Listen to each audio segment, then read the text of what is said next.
Rolling. This is the FedSoc Films Podcast, where we continue the conversation sparked on film. Quiet on set. You want to know what freedom tastes like? It tastes like this beer. Take one. This is, in fact, the classic solution in search of a problem. Action. That cannot help but be controversial.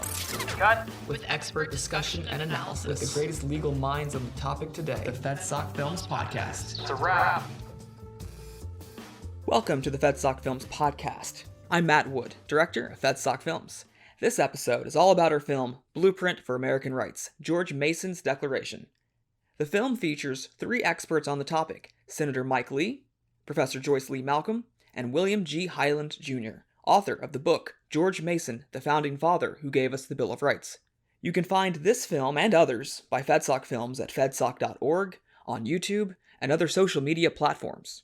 William Hyland Jr., or Bill, as I know him, has agreed to spend more time with us to chat about George Mason, and, specifically, about Mason's friendships with the other Founding Fathers.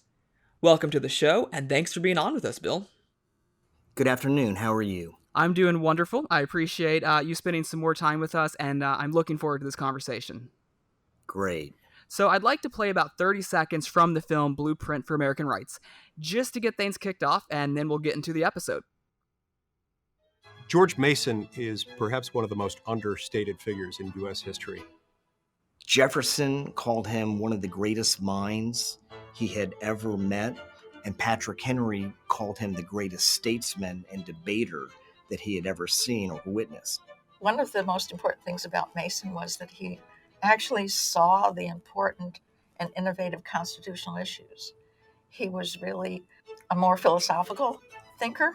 So, Bill, in that clip from the beginning of the film, we hear you and the other two speakers discuss George Mason, and Senator Mike Lee says that Mason may be one of the most understated figures in U.S. history. Do you agree with that, and if so, why? I totally agree with the senator. Really, George Mason was responsible for three of our most important pieces of paper that really founded our country. The Declaration of Independence, the Constitution, and the Bill of Rights. George Mason had a decisive role in shaping all three documents. Basically, his Virginia Declaration of Rights was a blueprint to our first 10th Amendment, our Bill of Rights. And the Declaration of Rights also was the blueprint for Jefferson's Declaration of Independence. In fact, it's little known that Mason penned his Virginia Declaration of Rights almost a month before the actual Declaration of Independence, and he was the one who coined the term life, liberty, and the pursuit of happiness that Jefferson later made very famous in his Declaration of Independence. But the three most important papers in our history, our founding, all have a direct line, a concentric circle back to George Mason. In that same clip that we played, we hear you discuss how respected Mason was by the other founders, such as Thomas Jefferson and Patrick Henry. Can you discuss how the other founders viewed George Mason?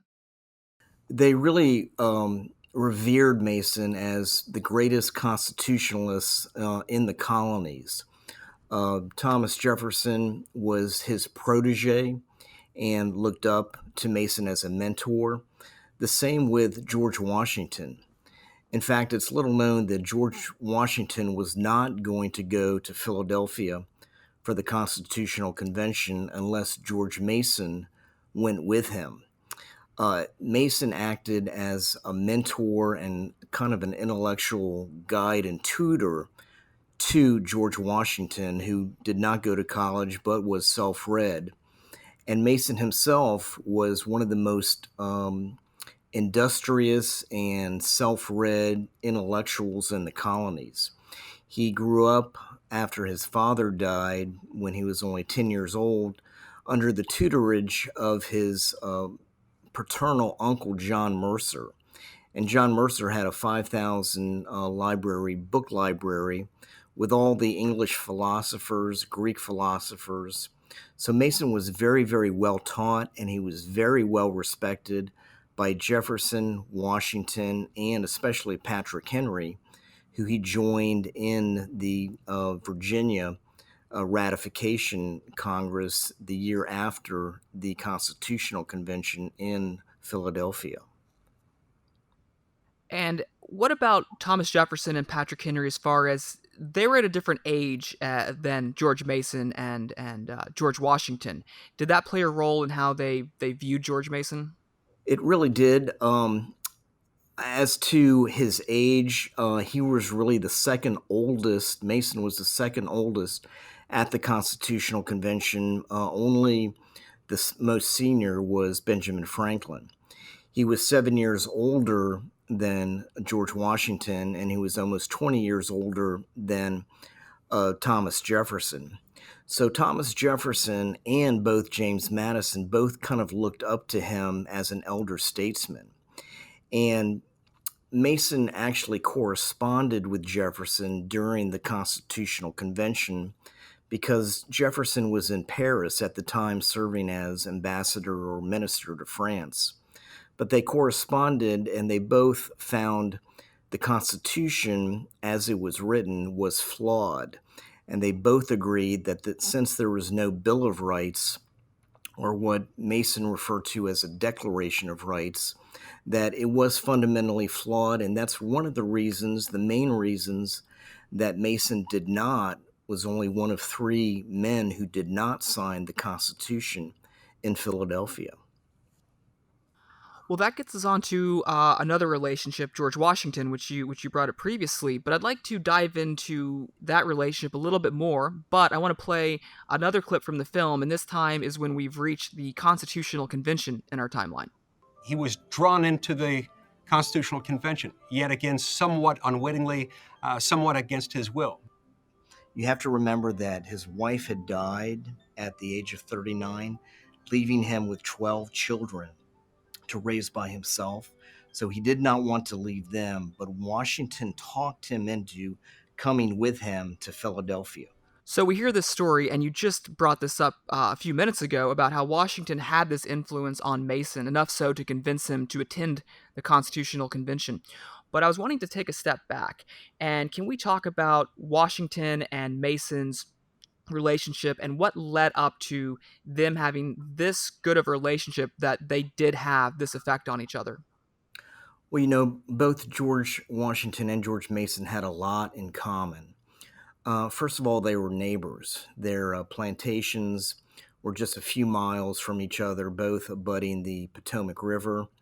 They were both vestrymen in Truro Church in Alexandria. They were both had their fathers die when they both were young boys. Mason's father died in a boating accident when he was 10, and Washington lost his father when he was 11. So they were friends and neighbors for about 30 years, and they shared a lot in common, not only political philosophy, but farming techniques. Mason was famous for sending grafts of different type of trees and plants to Washington up at Mount Vernon. So they had a lot in common, and they were very good friends and colleagues for 30 years. Unfortunately, after the Constitutional Convention, their friendship was pretty much destroyed. They became very bitter political enemies after the Constitutional Convention because Washington looked at Mason's lack of signing the Constitution as a kind of a sign of disloyalty. And Washington was keen on loyalty all of his life.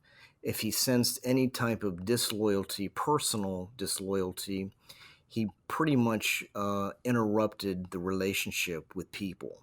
And he did this with Mason. He also did this with Thomas Jefferson when he served in his cabinet. He also did it with Madison later on in life.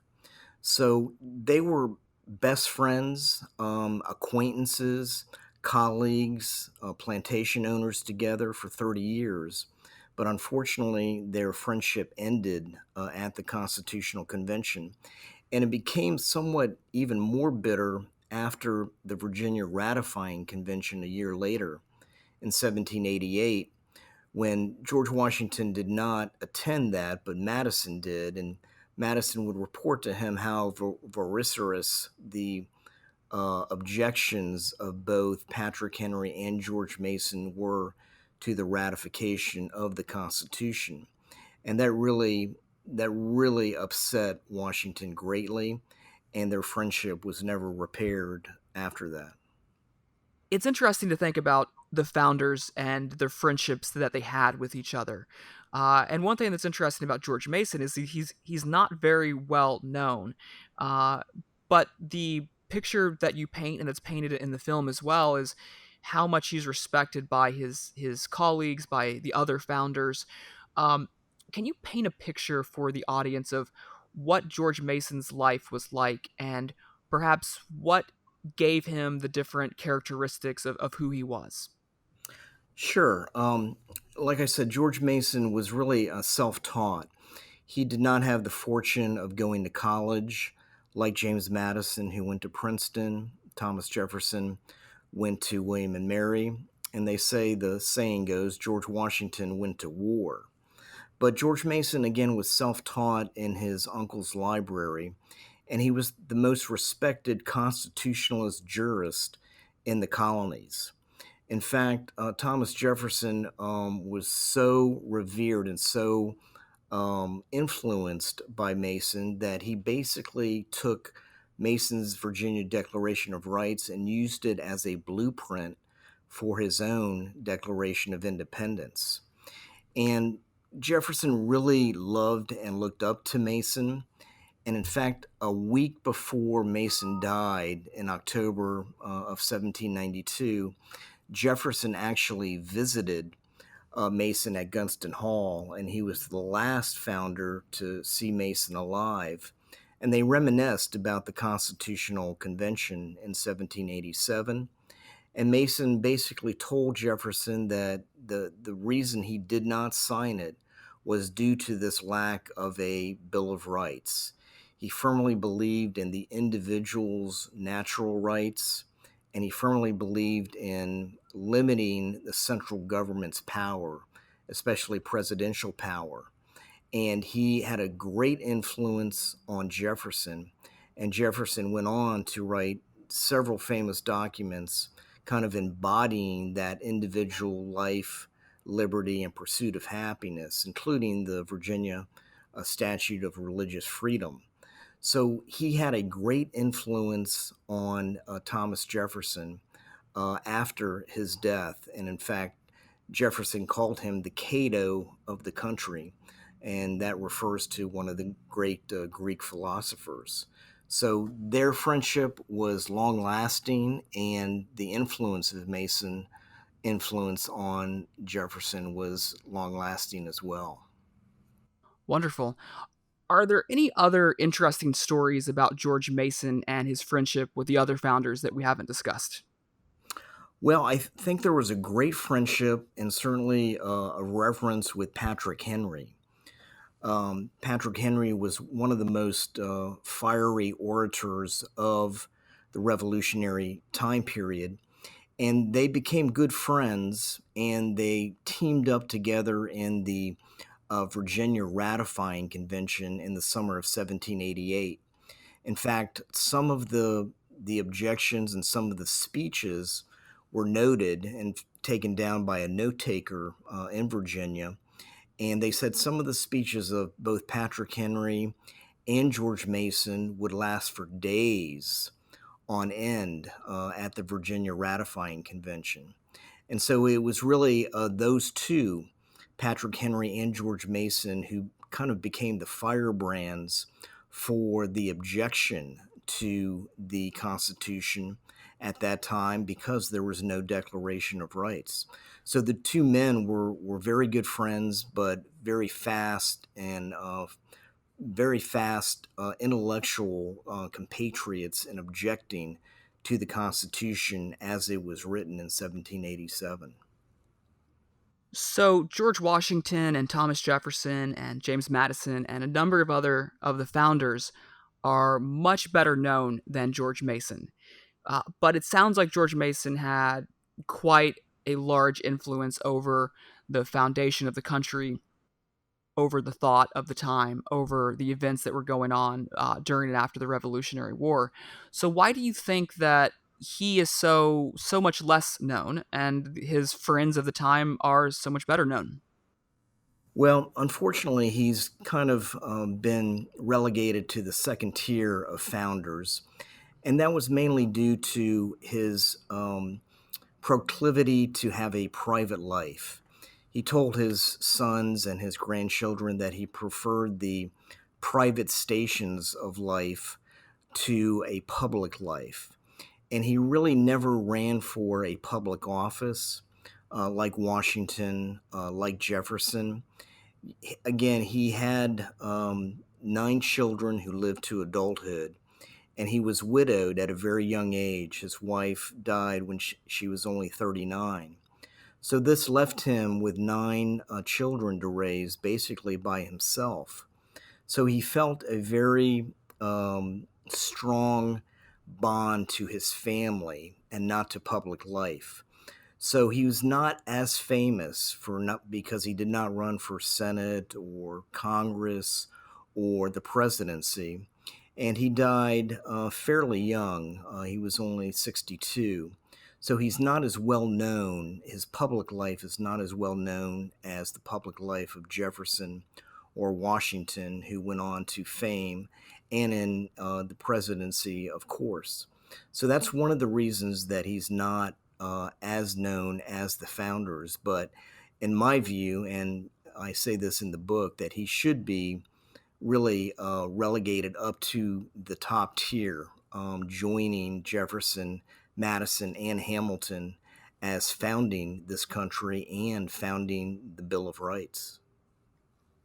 So speaking of your book, where can people learn more about both you, but also your book, and what is your book, George Mason, about? Sure. George Mason is basically a biography, an updated biography of George Mason, hopefully letting the public know about this man who many people do not know the name of George Mason. They don't even know who he is. But when they see and read, and I've got a copy in my book of the Virginia Declaration of Rights, on how similar it is to the Declaration of Rights, the Declaration of Independence that Jefferson wrote, they'll be amazed.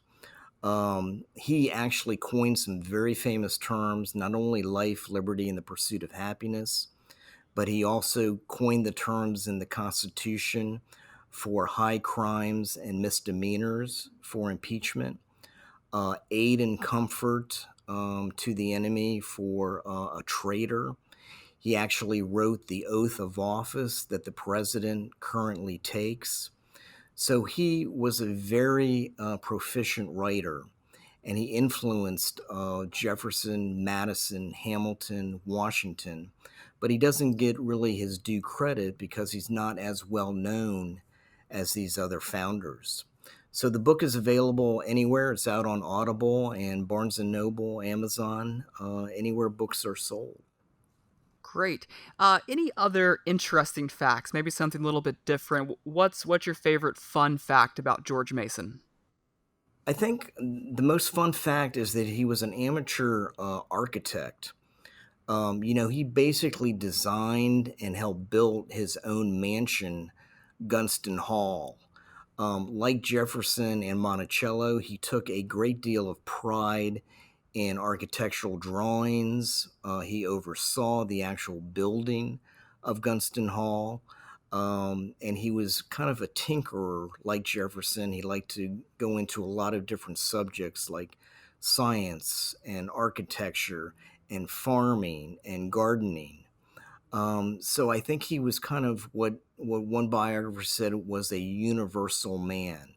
He knew a lot about a lot of different subjects, and he was really an incredible intellectual and an incredible person.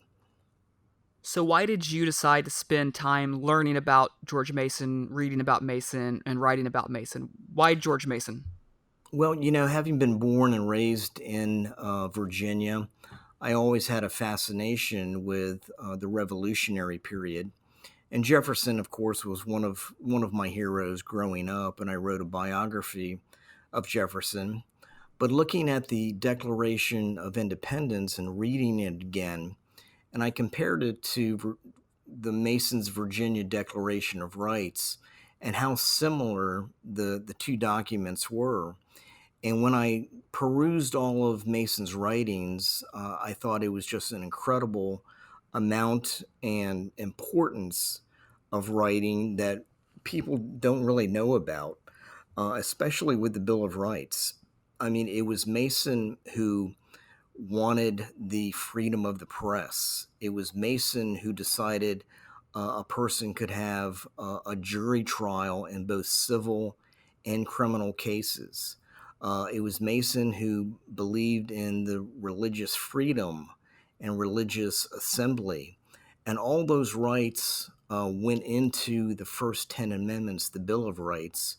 And he really doesn't get credit for those, even though he was the author almost 10 years before at the Virginia Constitution for these individual liberties and these individual rights. Excellent. Do you have anything else you wanted to say about George Mason, especially keeping in mind our audience of mainly law school students, as you're not only an author, but also a practicing lawyer? What can law school students learn about Mason or from studying Mason?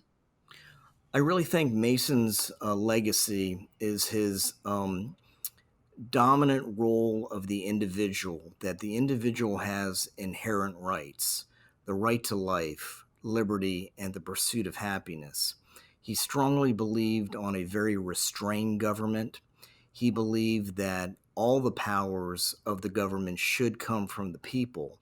And I think that lesson is as good today as it was 250 years ago, that really our country is based on individual liberty, individual freedoms, and that makes this country probably unique and really, he thought, the greatest country on earth when they divided from Great Britain. So I think those individual liberties, those individual freedoms that he so strongly believed and influenced Jefferson is really his enduring legacy. Well, thank you so much, Bill, for spending more time with us to discuss George Mason. Your knowledge is always appreciated. I'm sure our audience will feel the same way.